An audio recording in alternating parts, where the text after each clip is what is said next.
Question number 11 पे आ गए हम, और क्वेश्चन नंबर 11 जो है इसमें आपसे सिंपली क्वेश्चन पूछा गया कि प्रधानमंत्री को उनके कार्यकाल के आधार पर कालक्रम में लगाइए, यानी पहले नंबर पे कौन से आएंगे, दूसरे नंबर पे कौन से।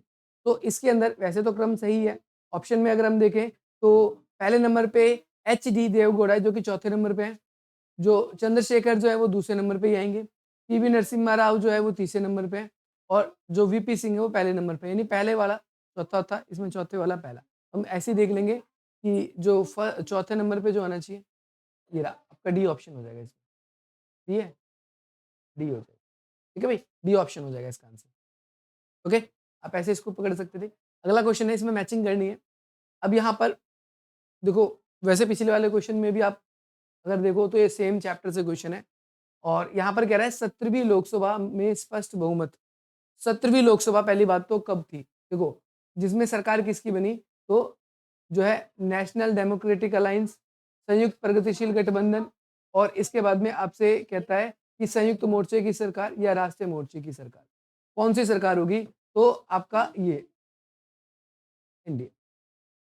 इसके अलावा मंडल आयोग की सिफारिशों को किसने क्या किया, लागू किया, प्रधानमंत्री मनमोहन सिंह, आपको पता है कांग्रेस के थे, तो ये संयुक्त मोर्चे की जब सरकार थी यूपीए की, नहीं संयुक्त प्रगतिशील गठबंधन की है, ये आपका संयुक्त प्रगतिशील गठबंधन इसकी है। ठीक है, तो आप इन दोनों से ही पकड़ लो, जो पहला ऑप्शन डी है, पहले में डी कौन सा हो रहा है, पहले में डी फर्स्ट में हो रहा है, पहले में डी इसमें भी हो रहा है, और पहले में इसमें भी हो रहा है, और इसके बाद में चौथे का ऑप्शन जो है वो थर्ड में जा रहा है, चौथे का थर्ड में जा रहा है, तो ये ऑप्शन आपका इसका आंसर आ जाएगा। ठीक है, ये ऑप्शन हो जाएगा। अच्छा, अब जो है एक एक नंबर के आपके सारे क्वेश्चन होते हैं समाप्त, अब आपके दो दो नंबर के क्वेश्चन शुरू होंगे, और ये बहुत ही ज्यादा इंपॉर्टेंट क्वेश्चन है। देखो क्वेश्चन में सिंपल पूछा गया है, पाकिस्तान में स्थायी लोकतंत्र स्थापित में असफलता के लिए कोई दो कारण बताओ। वैसे तो ये 4 नंबर में मैक्सिमम आ सकता था, लेकिन ये आपके 2 नंबर में आए, इसमें आप लिख दो क्या है कि भाई एक लोकतंत्र असफल क्यों हो रहा है, कई कारणों से असफल हो रहा है। सबसे पहली बात तो वहां की जो खुद की जो जनता है वो कई बार लोकतांत्रिक शासन व्यवस्था से ज्यादा धर्मतंत्र पर भरोसा करती है। धर्मतंत्र पर भरोसा करने की वजह से उनका जो जो शासन का स्तर है वो लोकतांत्रिक नहीं हो पा रहा, शासन जो है वो क्या नहीं हो पा रहा, लोकतांत्रिक नहीं हो पा रहा, पहली चीज तो ये है। और दूसरी चीज अगर हम इसके अंदर देखें तो क्या हो रही है कि वहां की जो संविधान है, वहां का जो संविधान है वो यही रीजन है कि वहां का संविधान जो है कुरान के आधार पे बना है, धर्मतंत्रवादी है। दूसरा, वहां के लोग जो है मुल्ला काजियों का दबदबा है शासन व्यवस्था पर, एक इसकी वजह से भी हम कह सकते हैं। और तीसरी बात कहें तो आतंकवाद का ज्यादा होना, और चौथी बात करें तो अंतर्राष्ट्रीय दबाव में कमी का होना। आतंकवाद, कोई सा भी आप 4 पॉइंट लिख सकते थे अगला, लेकिन उसको अच्छे से बताना होगा, ये भी ध्यान रखना है। ठीक है, तो कोशिश ये करो जो ज्यादा वैल्यूएबल पॉइंट लगे वो आपको पहले लिखने। नेक्स्ट क्वेश्चन में बांग्लादेश के संविधान की कोई दो विशेषताओं को उजागर कीजिए। तो बांग्लादेश के संविधान में कौन सी दो विशेषता है, तो बांग्लादेश में भी जो है वर्तमान समय, अभी प्रेजेंट टाइम की बात करूं, जब मैं इस लेक्चर को रिकॉर्ड कर रहा हूं 23 जनवरी 2025 से आज, तो इस समय तो वहां पर जो है वो सैनिक तंत्र आ चुका है। परंतु जब आपकी बुक के अकॉर्डिंग तो सैनिक तंत्र नहीं है, जब आपको पढ़ाया गया है तो उसके अंदर एक बात कही कि भाई यहाँ पर कैसा लोकतांत्रिक शासन होगा। ध्यान रखना है, उन्होंने लोकतांत्रिक शासन की बात करी है, पहली विशेषता हमने ये बात कर दी। और दूसरी विशेषता उन्होंने क्या की है कि वो अपने देश के अंदर अपनी जनता के जो अधिकार है, अधिकारों की रक्षा करेगी, अधिकारों की रक्षा। आप कोई भी विशेषता बता सकते हो, कोई भी विशेषता, दो विशेषता बता दी। वैसे तो ये क्वेश्चन आपकी बुक के अंदर आपको जल्दी मिलेगा नहीं, लेकिन बट फिर भी आप इसको इस तरीके से कर सकते थे। नेक्स्ट क्वेश्चन की तरफ मूव कर रहे हैं। क्वेश्चन नंबर 15 है, आपकी स्क्रीन पर आ चुका है। कहता है संयुक्त मोर्चे, संयुक्त राष्ट्र संघ यानी यूएनओ जैसे अंतरराष्ट्रीय संगठनों के कोई दो लाभ बताओ। देखो दो लाभ, इसके सबसे महत्वपूर्ण लाभ आप क्या लिख सकते हो। सबसे पहला महत्वपूर्ण लाभ यह है कि जो अंतरराष्ट्रीय समस्याएं हैं, अंतरराष्ट्रीय समस्या जैसे बहुत सारी है अंतरराष्ट्रीय समस्याएं, कौन कौन सी अंतरराष्ट्रीय समस्याएं कही जा सकती है, ये बताएगा आप में से। अंतरराष्ट्रीय समस्या हम उसको कह सकते हैं जैसे जैसे बीमारियां, बड़ी बड़ी कोरोना वायरस महंगी बीमारी जो जानलेवा है। दूसरी, अगर किसी देश के बीच में, दो देशों के बीच में युद्ध की स्थिति है, अंतरराष्ट्रीय निर्धनता है, या पर्यावरण की संकट है, तो ऐसे संकटों से, पर्यावरणीय संकट से बचने के लिए हमें किसकी आवश्यकता पड़ती है, या फिर युद्धों से बचने के लिए, बीमारियों से बचने के लिए अंतरराष्ट्रीय संगठन की आवश्यकता है, या फिर ये इसका लाभ है, ये हमें बचा सकती है। अच्छा, अगला क्या हम कह सकते हैं कि जब भी हमें विश्व स्तर पर कोई निर्णय लेने हो, विश्व स्तरीय निर्णय, तो वो लेने में ऐसे संगठन जो है वो सहायक होते हैं। हम ये पॉइंट दूसरा लिख सकते हैं। हम क्या कह सकते हैं कि विश्व स्तरीय विश्व स्तरीय विश्व स्तरीय निर्णय निर्णय लेने में सहायक हो सकते हैं। तो ये पॉइंट भी आप कह सकते हो। कोई समस्या नहीं, कोई दिक्कत नहीं किसी बच्चे को। अगला क्वेश्चन आप सभी के, आप कोई भी पॉइंट लिख सकते थे। और अब देखो कहता है दूसरे पंचवर्षीय योजना के मुख्य योजनाकार कौन थे? आपको पहले और दूसरे पंचवर्षीय की योजना के बारे में ही पूछा जाता है। ठीक है भाई? तो पहले पहले पंचवर्षीय योजना के कौन थे? बताएगा कोई मुझको? सो मुख्य योजनाकार इसके अंदर कौन है आपका? पीसी महालनोबिस, ये नाम याद रखना है, पीसी महालनोबिस। दूसरी बात कहता है कि दूसरी पंचवर्षीय योजना किस बात पर बल दिया? तो पहली पे कृषि पे बल दिया गया था और दूसरी पे इन्होंने उद्योगों पर बल दिया था। सिंपल सा ही क्वेश्चन है, हमको ये लिखना था कि उद्योगों के विकास पे इन्होंने बल दिया था, क्योंकि बहुत से लोगों का कहना था कि भाई जिन देशों ने अपने इंडस्ट्रीज का डेवलपमेंट किया है, विकास किया है, उन देशों के अंदर अधिक डेवलपमेंट देखने को मिला है। अगला क्वेश्चन, क्वेश्चन नंबर 17 है, 2 नंबर का ही क्वेश्चन है, जिसमें आपसे पूछा गया है कि राजनीति में दल बदल शब्द का अर्थ बताइए। तो दल बदल शब्द का मतलब ये है कि जब कोई उम्मीदवार जल्दी जल्दी, है ना, अपने लाभ के लिए अपनी पार्टी को छोड़कर किसी अन्य पार्टी में शामिल हो जाते हैं तो उसे दल बदल कहते हैं। आप सबको पता है गयालाल के द्वारा क्या किया गया था कि भाई जल्दी जल्दी पार्टी बदल दी गई थी, यूनाइटेड से कांग्रेस, कांग्रेस से यूनाइटेड, जिसकी वजह से एक प्रेस के पत्रकार थे, उन्होंने क्या किया था, उन्होंने गयालाल जी के लिए एक शब्द का भी इस्तेमाल किया था, आयाराम गयालाल। अगला क्वेश्चन कहता है भारतीय राजनीति में वर्ष 1989 से 2014 के कालखंड की तुलना 2014 के बाद आए बदलाव के किन्हीं 2 परिवर्तनों को बताइए। देखो बहुत इंपॉर्टेंट क्वेश्चन है और ये ऐसा क्वेश्चन है, बिल्कुल नया क्वेश्चन है, ये दोबारा से रिपीट होने की प्रबल संभावना आ सकता है। तो पहला है, देखो एक तो कह रहा है कि 1989 से 2014 और फिर 2014 से बाद। तो 1989 में पहला क्या था? यहाँ पर था आपका गठबंधन की सरकार। तो बोलोगे आप गठबंधन की सरकार। सबसे पहला इंपॉर्टेंट पॉइंट आपको याद रखना है कि पहले गठबंधन की दौर था, हम कहेंगे 2014 के बाद में गठबंधन का दौर जो है वो एक तरीके से समाप्त हो गया, परंतु 2024 का जो दोबारा लोकसभा का इलेक्शन हुआ है ना, उसमें दोबारा किसी पार्टी को बहुमत नहीं मिला है, किसी पार्टी को नहीं मिला, ध्यान रखना है। 2014 में भी मिला बीजेपी को, 2019 में भी मिला बीजेपी को, परंतु 2024 में नहीं मिला। 14 में मिला, 19 में मिला, लेकिन 24 में नहीं मिला। बोलोगे जी मोदी जी तो अभी भी प्रधानमंत्री है 2024 के बाद भी, वो कैसे? तो इन्होंने, बीजेपी ने गठबंधन बना रखा है जिसे बोलते हैं NDA, RJD, National Democratic Alliance, उसकी सरकार है। तो देखो हमें 2014 के बाद आए बदलाव में सबसे पहली बात हमने क्या कहा कि गठबंधन की जो सरकारें थी वो बदलकर 2014 के बाद हम क्या कहेंगे, पूर्ण बहुमत की आ गई। और इसमें आप एक और चीज ऐड करोगे कि 2024 में फिर दोबारा गठबंधन हो गया, तो आपका टीचर बोलेगा कि ये बच्चा बाकी बच्चों से अलग बात बताई है, इसने बिल्कुल अच्छी बात बताई है, अप टू डेटेड आंसर बताया है, जिसकी अपेक्षा टीचर कर नहीं सकता। दूसरा बदलाव क्या देखा कि देखो मई 2014 से लेकर 1989 से मई 2014 तक जो थी स्थिर सरकार नहीं थी, स्थिर सरकार नहीं थी, और जिसकी वजह से बहुत बार सरकारें जो है वो अपने कार्यकाल को पूरा नहीं कर पा रही थी। 5 साल से पहले ही उनकी सरकारें क्या हो रही थी, गिर जा रही थी। आपकी जो इंडिया वाली बुक है उसमें जो लास्ट चैप्टर है, जिसमें एक पेज पे आपको सारे केंद्रीय प्रधानमंत्री बताए गए 1989 से लेकर जो प्रेजेंट टाइम तक मोदी जी जो प्रधानमंत्री हैं तब तक इसमें बताया गया। तो इसमें आप देखोगे पहले वीपी सिंह, फिर चंद्रशेखर, फिर पीवी नरसिम्हा राव, अटल बिहारी वाजपेयी, फिर एच.डी. देवगौड़ा, इसके बाद में इंद्र कुमार गुजराल के बाद में अटल बिहारी वाजपेयी जी, फिर मनमोहन सिंह जी और फिर नरेंद्र मोदी जी। ये आपको कुल लगभग 9 प्रधानमंत्री दिखेंगे। लेकिन इनमें से अगर आप देखोगे तो कई प्रधानमंत्री ऐसे हैं, जैसे हम बात करते हैं वीपी सिंह की, तो इनकी जो सरकार थी 1989 में बनी और 1990 में ही वीपी सिंह की सरकार गिर गई।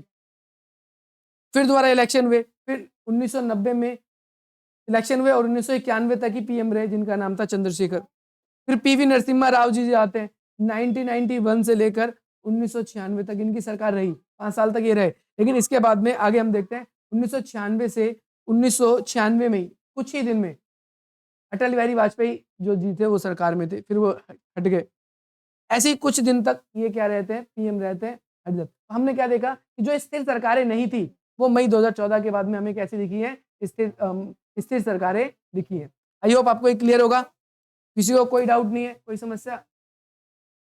अभी आपका अगला सेक्शन स्टार्ट हो रहा है। इस अगले सेक्शन के अंदर हम गा खंड को डिस्कस करेंगे, जो कि अब 2 नंबर के आगे के क्वेश्चन है।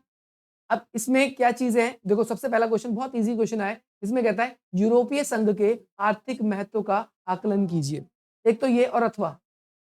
दूसरी चीज, दूसरा क्वेश्चन में पूछा गया है देखो अधिराष्ट्रीय संगठन, बहुत इंपॉर्टेंट है। अब यहाँ पर कोई एक बच्चा बोलेगा यार ये अंतरराष्ट्रीय लिखना चाहिए या अधिराष्ट्रीय लिखना चाहिए, आप कंफ्यूज हो गया तो डोंट बी कंफ्यूज। आपको फट से क्या करना है, 19वां क्वेश्चन है, आपको इंग्लिश वाले में आना है। अब यहाँ पर डायरेक्टली क्या कहता है कि यूरोपियन यूनियन एज आपका क्या क्या लिखा हुआ है, सुपरेंशियल ऑर्गेनाइजेशन। सुपरेंशियल ऑर्गेनाइजेशन आपको इसमें कहता है 19 क्वेश्चन में। अब अधिराष्ट्रीय का मतलब एक ऐसा संगठन हो जाता है जो केवल अपने अपने ग्रुप के अंदर की बात करे, जो अपने केवल ग्रुप के अंदर की बात करे। इनको समझने का प्रयास करेंगे। यहाँ पर अधिराष्ट्रीय संगठन के तौर पर यूरोपीय संघ की भूमिका बताइए और इसकी सहायता का विश्लेषण कीजिए। अब यहाँ पर एक आर्थिक महत्व के बारे में बता रहा है। देखो आर्थिक महत्व का मतलब क्या है, इकोनॉमिक इंपॉर्टेंस बताना है। अगर यूरोपियन यूनियन का बताएं तो भाई यूरोपियन यूनियन का आप दोनों क्वेश्चन कर सकते हो, कोई मुश्किल क्वेश्चन नहीं है। इसमें सबसे पहली बात तो इसने यूरो करेंसी को एक्सेप्ट कर रखा है और इसके ज्यादातर जो सदस्य देश हैं वो इसको एक्सेप्ट करते हैं। पहला इंपॉर्टेंट, इकोनॉमी इसका फैक्टर बन जाता है। दूसरा फैक्टर अगर हम इसकी बात करेंगे इकोनॉमी के कॉन्सेप्ट में, तो इसकी कई देश ऐसी है जिसकी करेंसी काफी डाउन है और कई देश ऐसी है जिसकी करेंसी काफी अप है। जैसे ब्रिटेन पहले इसका मेंबर था तो उसकी करेंसी आपको पता है पाउंड में था। संगठन में कह रहा हूं, है नहीं अभी, संगठन था, एक एग्जांपल दे रहा हूं। तो उसकी करेंसी की वैल्यू ज्यादा है, जर्मनी है उसकी करेंसी की वैल्यू ज्यादा है, और जैसे और भी कंट्रीज है उनकी करेंसी की वैल्यू क्या है, कम है। जैसे ग्रीस हो गया या फिर आपका इंडोनेशिया नहीं, ग्रीस हो गया और इसके अंदर आपका क्रोएशिया हो गया। ऐसे कई संगठन, कई ऐसे देश हैं उनकी वैल्यू करेंसी की क्या है, कम है। सो इसने इस तरीके से मेंटेन कर रखा है कि उनकी इकोनॉमी भी डाउन नहीं हो रही और इसकी भी नहीं हो रही। हालांकि जो यूरोपियन यूनियन से ब्रिटेन बाहर हुआ है तो उसका रीजन कहने का मतलब यही है कि हम इससे बाहर इसलिए हो रहे हैं क्योंकि इसके जो सदस्य देश हैं वो ठीक ढंग से अपनी इकोनॉमी को मैनेज नहीं कर पा रहे, जिससे हमें लॉस हो रहा है। वो इसीलिए बाहर निकला इसमें से। तो यहाँ पर ये कहने के लिए एक ही देश तो बाहर निकला, अगर ऐसा होता तो ज्यादातर देश मेंबर बाहर निकलते ना, 27 के 27, उसके बाद भी कोई देश अभी तक निकला नहीं है। तो हम यहाँ पर एक चीज को कंक्लूड कर सकते हैं, क्या कंक्लूड कर सकते हैं कि यूरोपियन यूनियन जो है वो अपनी इकोनॉमी को बनाए रखने में हेल्प करता है। तीसरी चीज, जब भी इसकी अर्थव्यवस्था पे कोई संकट आता है तो वो क्या है कि वो कमजोर देशों की अर्थव्यवस्था को पहले प्रोटेक्ट करने की कोशिश करते हैं। एक एग्जांपल के तौर पे अभी यूक्रेन और रशिया का वॉर चल रहा है, या जब इससे पहले लॉकडाउन चल रहा था, तो ऐसे देश जो कमजोर थे उन देशों की काफी जितनी हेल्प, चाहे मेडिसिन से, चाहे जो भी जरूरत की चीजें थी, उनसे सारी चीजों से की जा रही थी। तो इसने अपनी अर्थव्यवस्था को ऐसे बनाया। इसके बाद में यूरोपियन यूनियन के जो इकोनॉमिक फैक्टर की बात करें तो इसके अंदर इसने अपना आर्थिक सहयोग संगठन बना रखा है। आर्थिक सहयोग संगठन में यह है कि ये अपने संसाधनों को ऐसे विभाजित करके बांटती है ताकि हर जगह डेवलपमेंट हो, हर कोई उसका यूज कर सके। आर्थिक सहयोग संगठन, इसके साथ साथ देखो संसाधन नियोजन भी कह सकते हो आप, इसके अंदर इसने संसाधन नियोजन कर रखा है। तो ये 4 फैक्टर आप इसमें लिख सकते हो। और अधिराष्ट्रीय के रूप में क्या है, इसकी विशेषताओं को लिख सकते हो आप इसमें। ठीक है भाई। अच्छा, नेक्स्ट क्वेश्चन की तरफ मूव कर रहे हैं। क्वेश्चन नंबर 20 है। इस क्वेश्चन नंबर 20 में कहता है यूएनओ की जो सुरक्षा परिषद है, सिक्योरिटी काउंसिल जो है, उसमें नए स्थायी और अस्थायी सदस्यों के लिए 1907 में प्रस्तावित किन्हीं 4 मापदंडों को बताइए। आपको पता है कॉफी अन्नान के द्वारा क्या किया गया था कि भाई ये जांच शुरू करवाई। बहुत से देशों का कंप्लेन था कि जो यूएनओ की सिक्योरिटी काउंसिल है वो सचमुच में सबके फेवर में बात नहीं करती, केवल वो अपने फेवर में बात करती है। इसीलिए बहुत सारे देशों ने कहा कि नहीं, हमें सुरक्षा परिषद के जो स्थायी सदस्य हैं 5 ही हैं। कौन कौन से? आपका यूएसए, फिर दूसरे नंबर पे आपका ब्रिटेन, फिर इसके बाद में फ्रांस, उसके बाद में रूस और चाइना। ये 5 देश, चीन, चाइना जिसे हम बोल देते हैं। तो भाई इनके अलावा भी दूसरे देशों को भी मौका मिलना चाहिए। तो इन्होंने कई मापदंड बताए। सबसे पहली बात उन्होंने कहा कि वो एक डेमोक्रेटिक यानी लोकतांत्रिक देश होना चाहिए, पहली बात। दूसरी बात उसने कहा कि मानव अधिकारों का सम्मान करने वाला होना चाहिए। तीसरी बात कहें तो उस देश की एक बड़ी पॉपुलेशन होनी चाहिए। चौथा, यूएनओ के अंदर कंट्रीब्यूट करना चाहिए। और पांचवा, कि उस देश का जो ज्योग्राफिकल यानी भौगोलिक और सांस्कृतिक जो है वो विविधता पूरी दुनिया में होना चाहिए। इन 4 बातों के आधार पर ये वैसे तो ज़्यादा हो गए 4 से, बहुत से दिन कई बार क्वेश्चन ऐसे ना पूछ के कई बार क्वेश्चन ऐसे ही पूछता है कि भारत कैसे एक मेंबर बनना चाहिए, तो भारत एक तभी भी आप बोल दोगे एक बड़ी पॉपुलेशन की कंट्री है, भारत पूरी दुनिया में सबसे बड़ी पॉपुलेशन है। आर्थिक व्यवस्था के रूप में भी देखें, अर्थव्यवस्था के रूप में भी भारत एक शक्ति है। इसके अलावा ज्योग्राफिकल और क्लाइमेट के साथ-साथ में हम बात करें कल्चरल, पूरी दुनिया में डाइवर्सिटी है हमारी, विविधता है हमारी। और इसके तीसरी बात भी होगी और चौथी बात अगर हम इसके अंदर इंक्लूड करें, तो भई इंडिया भी अपना कंट्रीब्यूट करता है यूएनओ में, हालाँकि कम करता है, बट करता है। अगर इंडिया को स्थायी सदस्य बना दें, तो हो सकता है अपनी कंट्रीब्यूशन भी इंडिया बढ़ा दे। नेक्स्ट क्वेश्चन की तरफ मूव कर रहे हैं, क्वेश्चन नंबर 21। क्वेश्चन नंबर 21 में कहता है मानव की सुरक्षा का प्राथमिक लक्ष्य क्या है? प्राथमिक लक्ष्य का मतलब प्रायोरिटी क्या है? प्राथमिक लक्ष्य क्या है? इसके साथ-साथ मानव की सुरक्षा के संकीर्ण और व्यापक दृष्टिकोण में अंतर बताइए। देखो संकीर्ण इसका दृष्टिकोण कौन-सा है? जो कहता है सुरक्षा, जो मानवता की सुरक्षा जो है, वो केवल परंपरागत तरीके के खतरों से ही करनी चाहिए हमको। वो इसकी संकीर्ण है। लेकिन जो व्यापक दृष्टिकोण है इसका, वो कहता है नहीं, आधुनिक में नए खतरे भी जुड़ गए। केवल बाहरी आक्रमण ही तो नहीं बचा, कभी देश के अंदर षड्यंत्र ही तो नहीं है। बाकी बहुत सारे खतरे ऐसे भी हैं जो आज वर्तमान समय में देश दुनिया में है। जैसे बीमारियां हैं, आतंकवाद है, पर्यावरण है, भुखमरी है, निर्धनता है। ऐसी बहुत सारी समस्याएं जो आज देश जो है वो जूझ रहे हैं उनसे, तो हमें उनसे भी निपटने के लिए हमें कदम उठाने चाहिए। तो बेसिकली जो जो संकीर्ण सोच है वहाँ पर परंपरागत दृष्टिकोण की व्याख्या करनी है और जो व्यापक दृष्टिकोण है उसमें आधुनिक सुरक्षा के दृष्टिकोण की व्याख्या करनी है।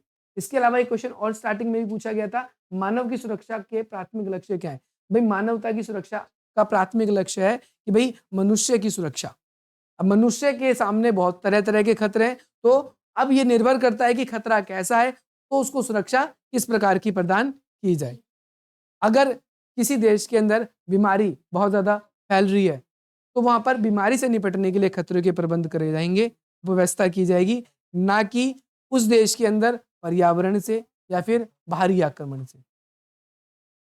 अगला क्वेश्चन कहता है एशिया एवं अफ्रीका के 9 स्वतंत्र देशों के सामने आई समक्ष चुनौतियों की व्याख्या कीजिए। अब देखो जब भारत आज़ाद हुआ तो उसके सामने क्या-क्या चुनौती थी? सबसे पहली देश के अंदर जो थी विकास की चुनौती थी। भाई डेवलपमेंट करना था देश के अंदर। दूसरा, एक स्थिर सरकारें नहीं थी, स्थिर सरकारों को लाना था। एक ये चुनौती थी। तीसरा, अब भारत तो एक विविधता वाला देश था या फिर हमारे यहाँ पर बहुत ज़्यादा किंगशिप थी, राजाशाही थी, जिसे हम क्या बोल देते हैं, किंगशिप या राजाशाही ना बोलकर हम ये भी कह सकते हैं देसी रियासतें थी, परंतु हर जगह नहीं थी। अफ्रीका के अंदर एक हम कहेंगे स्थिर सरकार के साथ-साथ संसाधनों का स्वयं दोहन करें, क्योंकि इससे पहले जो थे दूसरे लोग संसाधनों को दोहन कर रहे थे। चौथी बात क्या है कि भई मानव अधिकारों की रक्षा, मानव अधिकारों की रक्षा। क्योंकि हर एक देश के अंदर भारत की बात करें, अफ्रीका की बात करें, देखो अफ्रीका में गोरे-काले का भेदभाव था। जो गोरे लोग थे वो काले लोगों पे अत्याचार करते थे। भारत के अंदर ऐसी बड़ी जात कास्ट सिस्टम था, जो बड़ी कास्ट के लोग थे, छोटे लोगों को ना तो पढ़ने लिखने देते थे, ना सार्वजनिक मामलों में पार्टिसिपेशन करने देते थे। तो इन देशों में मानव अधिकारों की रक्षा की बात करें, ये समस्याएँ थी। ये चारों समस्या याद रखनी है। स्थिर सरकार ना होने की वजह से, मजबूत सरकार ना होने की वजह से तो दूसरे देशों ने इन्हें गुलाम बना लिया था। अच्छा संसाधनों का क्या था कि अंग्रेज या जो भी इन पे राज करते थे, वो इनके संसाधनों को तेजी से दोहन कर रहे थे, अपने फायदों में यूज़ कर रहे थे। देश का डेवलपमेंट नहीं हो रहा था बल्कि वो अपने देश को ज़्यादा आगे की तरफ बढ़ा रहे थे। क्वेश्चन नंबर 22 है। इसमें कहता है लोकतंत्र में राजनीति की भूमिका को ध्यान में रखते हुए हमारे नेताओं ने नव स्वतंत्र भारत को किस मार्ग नव स्वतंत्र कहता है नव स्वतंत्र भारत के लिए किस मार्ग को अपनाया? बहुत इंपॉर्टेंट क्वेश्चन है। ध्यान से सुनना है।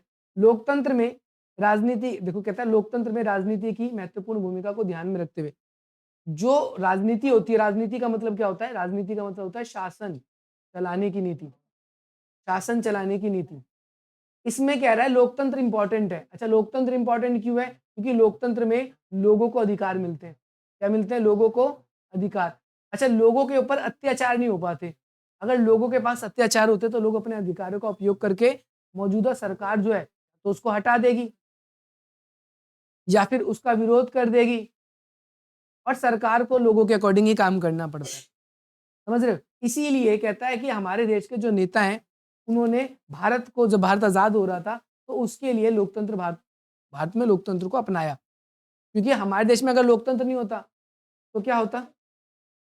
कहता है कि भई भारत में जो नेता लोगों ने लोकतंत्र को अपनाया। अच्छा, लोकतंत्र को क्यों अपनाया? क्योंकि वो जानते थे अगर लोकतंत्र नहीं अपनाएँगे, तो दोबारा क्या होगा? कोई ना कोई राजा या ताकतवर देश क्या करेगा? राजा या फिर कोई ना कोई देश या कोई बाहरी ताकत हो सकती है, या कोई देश की आंतरिक ताकत हो सकती है, वो शासन पे दोबारा कब्जा कर लेगी, और फिर वैसे ही सिस्टम दोबारा शुरू हो जाएगा। बड़ी मुश्किल से लोगों को आज़ादी मिलना शुरू हुई है।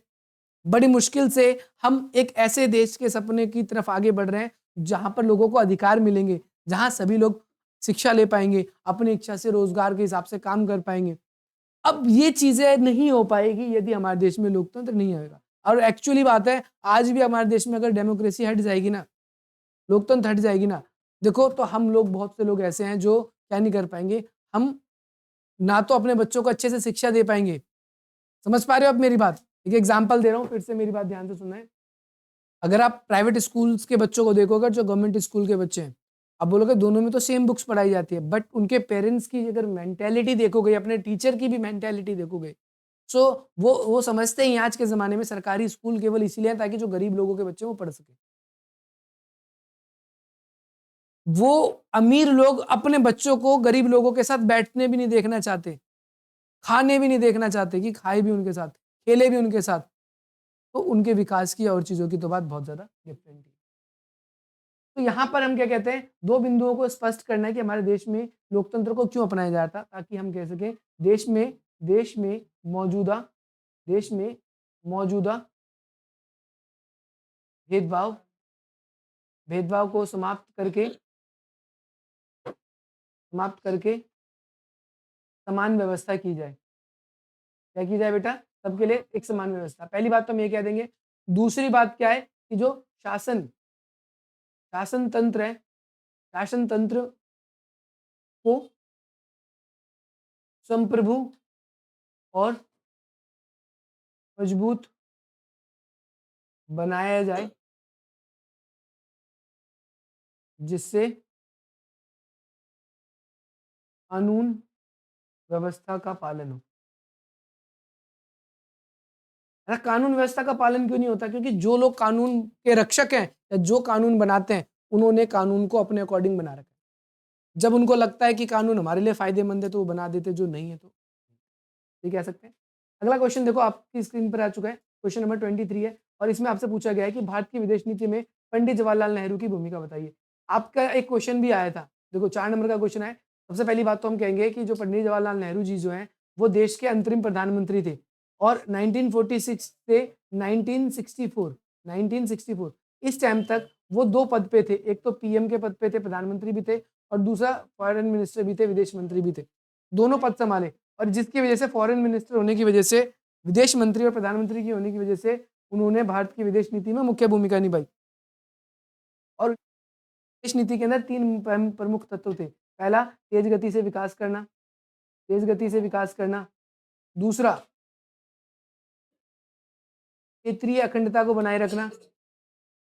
वही एमसीक्यू में क्वेश्चन आया था, ये थोड़ी देर पहले ही आप लोगों ने अगर देखा होगा। क्षेत्रीय अखंडता को बनाए रखना। और तीसरा पॉइंट अगर हम बात करें तो तेज गति से विकास करना, क्षेत्रीय अखंडता बनाए रखना, और अगर हम चौथी बात करें तो इसके अंदर कठिन संघर्षों से प्राप्त कठिन संघर्षों से प्राप्त संप्रभुता को बनाए रखना। कहा था देश में तेज गति से विकास होना चाहिए, क्षेत्रीय अखंडता का मतलब है देश के टुकड़े नहीं होने चाहिए, और कठिन संघर्षों से प्राप्त जो हमारी स्वयं प्रभुत्ता है, सोबर्निटी है, उसको भी हमको क्या करना है, बनाए रखना है।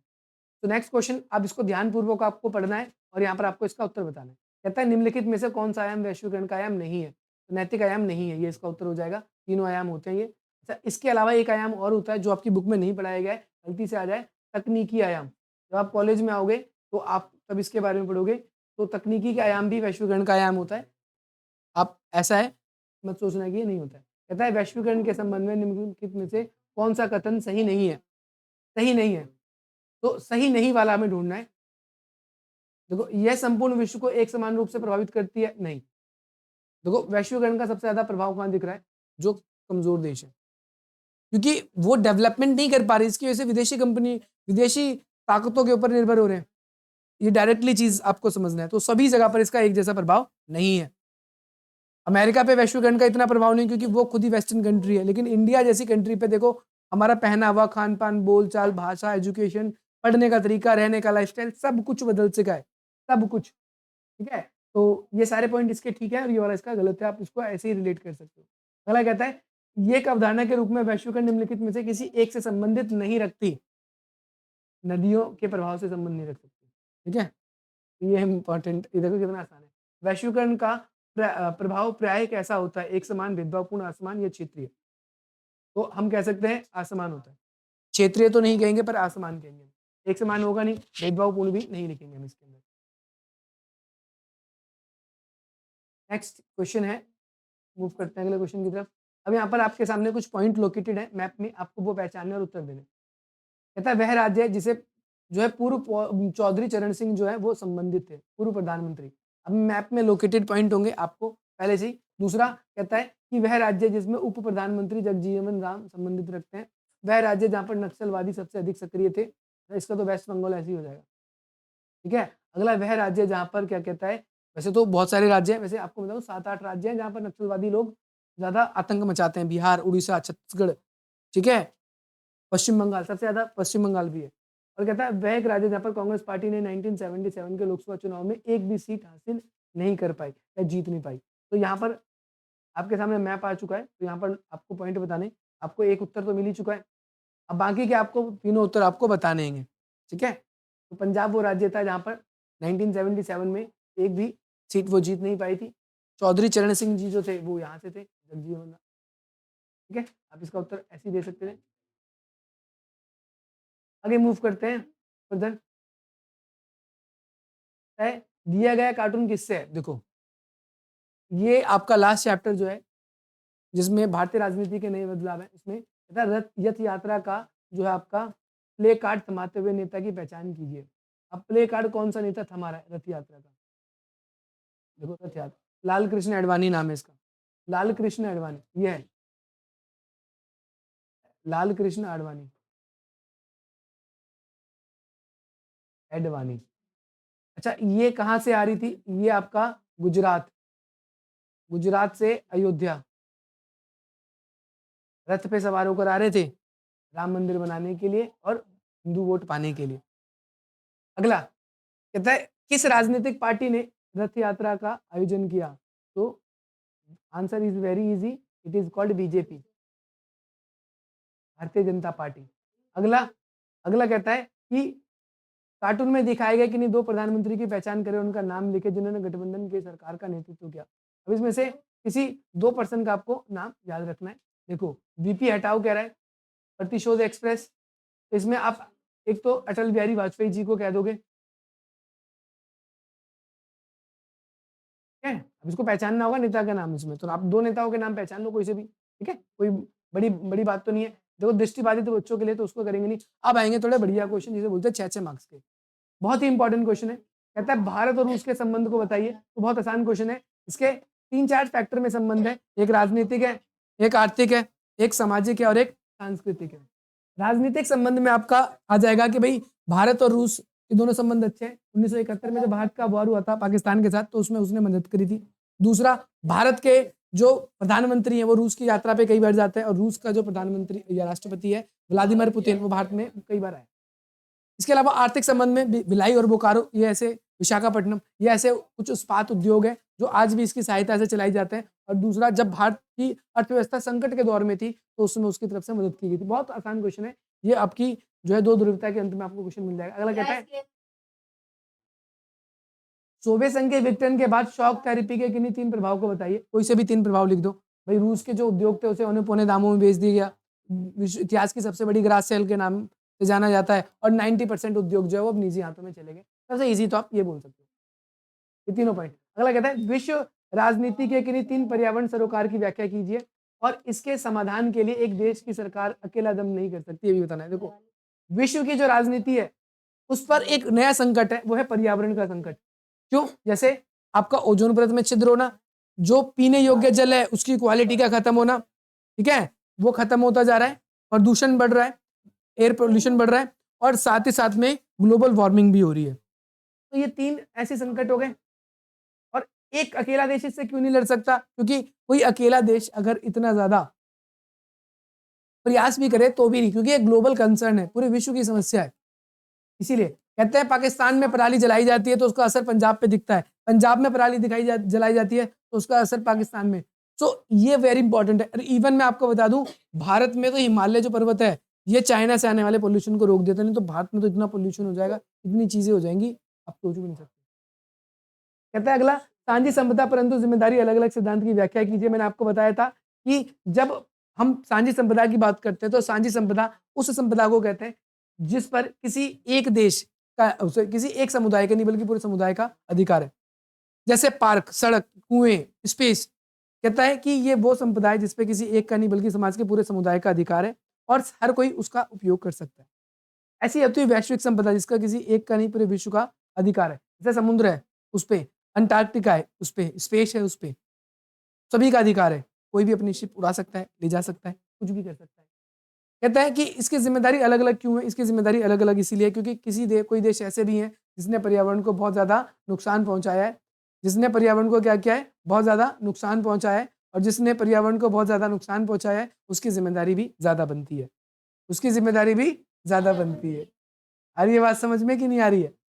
जैसे अमेरिका है, वो कब आजाद हुआ? 1776 में आजाद हुआ, तब से इंडस्ट्रियलाइजेशन। और भारत कब आजाद हुआ? 1900 साल का फर्क है, तो 200 साल पहले हमसे आजाद हुआ, तो यह डेवलपमेंट में हमसे आगे हुआ कि नहीं? हो गई, सीधी सी बात है। इसके अलावा ब्रिटेन जैसा देश जो है वो कभी किसी का गुलाम ही नहीं हुआ, उसने बल्कि दुनिया को गुलाम बनाया। तो उसने सभी देशों से संसाधनों को क्या किया? यूज किया उनसे देशों से, तो वो तो ताकतवर बनी गई। और अब वहां पर कब हुआ? 1700, आपने पढ़ा होगा, 16वीं शताब्दी जो है, 16वीं शताब्दी और जो 15वीं शताब्दी है, इसी के बीच में उसने अपना इंडस्ट्रियलाइजेशन कर लिया। जहां भारत अपना इंडस्ट्रियलाइजेशन 1947 में कर रहा है, वो 15वीं से 16वीं शताब्दी में इसी टाइम पे अपने देश का डेवलपमेंट करना शुरू कर दिया। तो इन्होंने पर्यावरण को ज्यादा नुकसान पहुंचाया ना, तो उनकी जिम्मेदारी भी ज्यादा बनती है, उनकी जिम्मेदारी भी कैसी बनती है? ज्यादा बनती है। आई होप आपको क्लियर होगा। अगला कहता है कि स्वतंत्रता के पश्चात भारत के सामने आई कि नहीं 3 चुनौती को बताइए। तो वही 3 चुनौती है, पहला एकता के सूत्र में बांधना, दूसरी चुनौती क्या है? लोकतंत्र स्थापित करना, और तीसरी चुनौती क्या है? तेज गति से विकास करना। ये 3 चुनौती थी। अगला कहता है 1947 के विभाजन के समय भारत के किन भागों में उत्पन्न सांप्रदायिक दंगे या हिंसा को कम करने के लिए महात्मा गांधी ने योगदान दिया? तो किन किन क्षेत्रों में दंगे हुए थे? कलकत्ता में और अमृतसर में। अमृतसर, अमृतसर के बाद में कहाँ पर? दिल्ली। ऐसे बहुत सारे। तो मैं आपको तो रिकमेंड करूंगा, आपको ये वाला क्वेश्चन ज्यादा अच्छा रहेगा। लास्ट क्वेश्चन बच गया आपका, उसको भी बता देते हैं और फिर ये आपका चैप्टर खत्म। कहता है 1979 से 85 के बीच में असम में बाहरी लोगों के खिलाफ चले आंदोलन के कोई 3 कारण बताना है। सबसे पहली बात तो बहुत सारे लोग ऐसे थे जो बांग्लादेश को छोड़कर भारत में घुसपैठ कर गए थे, घुसपैठ कर गए थे। और उन्होंने आंदोलन करने का मेन पर्पस क्या था? क्योंकि इनके संसाधनों का क्या हो रहा था? खात्मा हो रहा था। दूसरा, इनके रोजगार छिन रहे थे। और तीसरा क्या था कि ये खुद ही अल्पसंख्यक हो रहे थे, बाहर के लोग इतने ज्यादा आ गए कि इनकी संख्या कम हो रही थी। अच्छा, असम में इसीलिए आंदोलन हो रहे थे। ठीक है भाई। अगला कहता है क्षेत्रीय आकांक्षाएं राजनीति का अभिन्न अंग है, न्याय संगत है, बताइए। इस वाले क्वेश्चन के अंदर आपको क्या करना है? इस वाले क्वेश्चन में आपको क्षेत्रीय आकांक्षा के सबक बताने। सबक 4 सबक है। पहला सबक कहता है कि क्षेत्रीय आकांक्षाएं को दबाना नहीं चाहिए, इसे बातचीत से हमें हल करना चाहिए। दूसरा, लोकतांत्रिक व्यवस्था में लोगों के पास अधिकार होना चाहिए ताकि वो अपनी मांगों को सरकार की तरफ रख सके। तीसरी बात करें तो जो क्षेत्रीय आकांक्षाएं उनको दबाने की जगह बातचीत से संपर्क साधना चाहिए, और इसी तरीके से इसका समाधान निकाला जा सकता है। अगर हम इसको दबाते हैं तो क्या हो सकता है कि भाई वहां पर अलगाववादी आंदोलन हो सकते हैं, हिंसा भड़क सकती है। तो ये पूरा का पूरा चैप्टर था, और चैप्टर कह रहा हूँ, ये पूरा का पूरा पेपर था जो कि डिस्कस हो चुका है। और आई होप आपको ये वीडियो उतनी ही पसंद आएगी जितना कि आप पेपर के लिए एक्साइटेड हो। बाकी आप सभी से मिलेंगे अपनी अगली वीडियो में, जिसके अंदर हम एक और अनदर पेपर को डिस्कस करेंगे। So don't forget to subscribe and share with your friends. Thank you very much.